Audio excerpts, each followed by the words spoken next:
Everyone wants a life that feels good, but if you haven't noticed, creating a life that feels good is a lot easier said than it is in practice. Now, obviously, for all people, there are some ingredients that add up to a happy life for all people, but for the majority of people, the ingredients that make up a happy life are completely unique to the person themselves. That being said, I can absolutely say that there are some things which add up to an unhappy life, and chief among them is living according to strategy.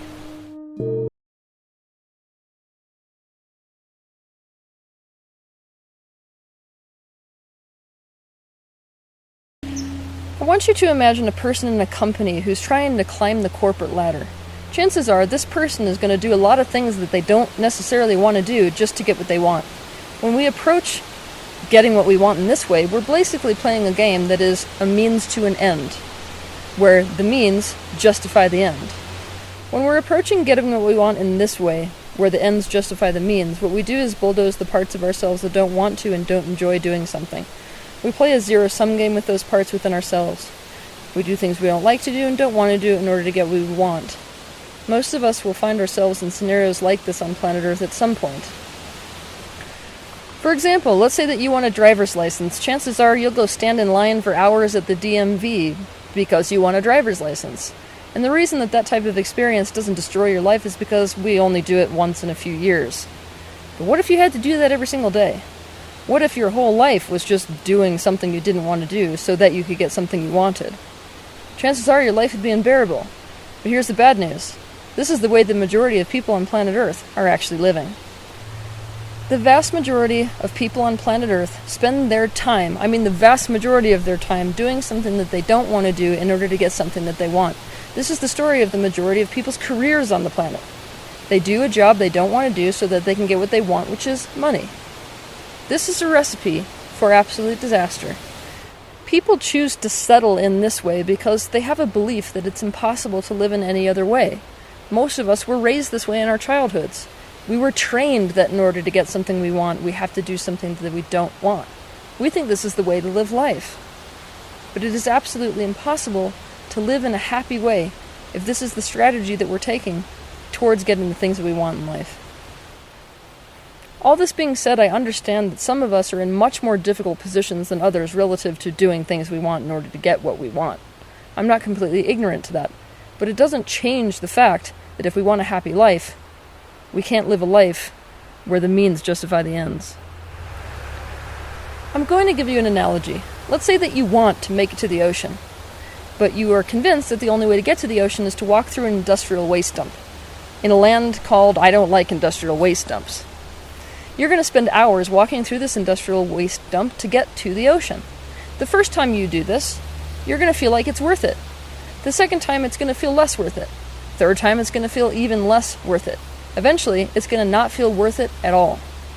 What you're going to realize is that you've actually spent the majority of your time unhappy because you're spending more time going through the industrial waste dump in getting to the ocean than you are enjoying the actual ocean.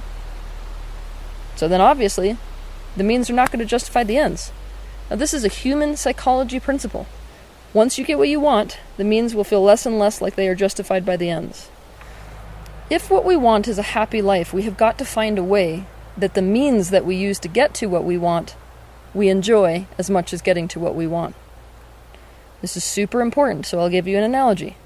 Yet again with the ocean. You want to get to the ocean. You don't like industrial waste dumps, but maybe you like the desert. What you've got to do is try to find a desert road that takes you to the ocean. So you enjoy getting to the ocean, not just being at the ocean.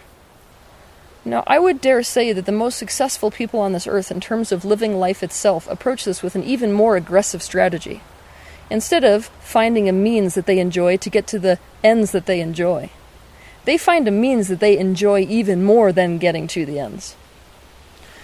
For example, they want money just like all people, but they find a way of making money that they love even more than getting the money.